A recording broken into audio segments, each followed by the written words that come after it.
আমরা আশাবাদী এই নির্বাচন বিবেক মতো আপনি প্রার্থী নির্বাচন করবেন, বিবেক মতো সৎ ব্যক্তি, দেশপ্রেমিক, জনগণের আকাঙ্ক্ষা যে যথাসাধ্য চেষ্টা করবে। কেন একজন এমপি গভর্নমেন্ট ডিলারশিপ দিবে? কেন আমরা একজন এমপির কাছে চাইবো যে আমার এলাকায় আপনি রাস্তাটা করে দেন? এমপির কাজ তো রাস্তা করে দেওয়া না, এমপির কাজ তো স্কুল করে দেওয়া না, এমপির কাজ তো স্কুল নতুন কলেজ আছে, কলেজের গভর্নিং বডি সভাপতি নিয়োগ করে দেওয়া না। এগুলো হলো আমাদের একেবারে আমরা এমপিকে নিয়ে গেছি কোথায়? একজন ইউনিয়ন পরিষদের চেয়ারম্যান যে কাজগুলো করবে সেখানে। অর্থাৎ অর্থনৈতিক লোভ দেখিয়ে ভোটকে প্রভাবিত করাটা নিয়ন্ত্রণ করতে হবে।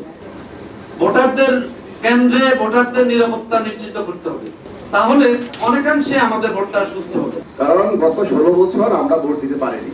25 ইয়ার্স বাংলাদেশের মানুষের মিডিয়ান এজ হলো 25 বছর। এর মধ্যে 25 বছর বয়সী মানুষগুলো এখনো 16 বছর গত 16 ভোট দিতে পারেনি। আমার বয়স 41 চলে, আমি ভোট দিতে পারিনি, এখনো ভোট দিইনি। তার মানে আমরা ভোট দেওয়ার জন্য বসে আছি। তারপরে আমাদের একটা ভোট দরকার। আর গত 1.5 বছর দেশ চলতেছে, আমরা কি বলতে পারবো খুব ভালো চলতেছে, আবার খুব খারাপ চলতেছে, মানে একটা প্রজন্মমান অবস্থায়। তার মানে এইখান থেকে উত্তরণের জন্য আমাদের ভোট দরকার। তাও আমাদের মনে হয় সবচেয়ে বেশি গুরুত্বপূর্ণ হলো গিয়ে কিভাবে আমরা একটা ভালো ইলেকশন করতে পারি, সেটা হলো গুরুত্বপূর্ণ। এই ইলেকশনটা করতে পারলে গণতন্ত্রের যে একটা বিপদ চলতেছে সেটা কেটে পড়বে। কারণ এই ইলেকশন না হওয়ার জন্য অনেক মেকানিজম চলতেছে যাতে ভোটটা না হতে পারে, ভোটটা পিছাতে পারে।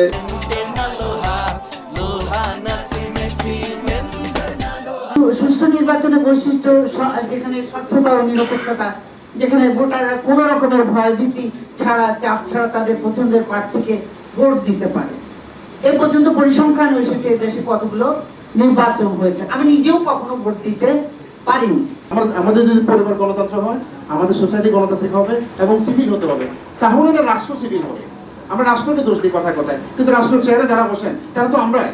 আমি তো আমার বাসায় বসি, আমি তো আমার কি বলি ইউনিভার্সিটি গেলে আমি শিক্ষক, আমি যদি এমপি হই তাহলে তো আমি সে জায়গায় বসবো।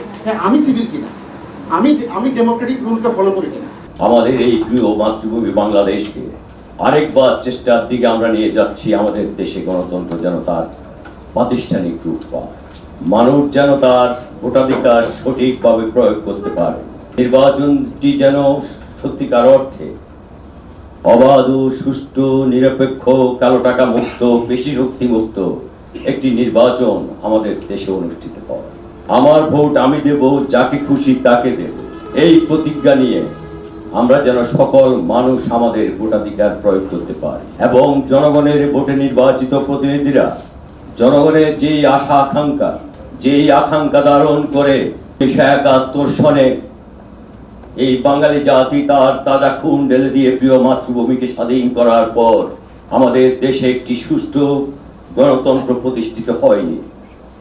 বারবার গণতন্ত্র প্রতিষ্ঠার ক্ষেত্রে বিভিন্ন সরকার তাকে ধাক্কা দিয়েছে, হোঁচট খেয়েছে চলার পথে প্রতি মুহূর্তে। তাই এবার একটি সুযোগ এসেছে, সেই সুযোগকে আমরা কাজে লাগাতে চাই।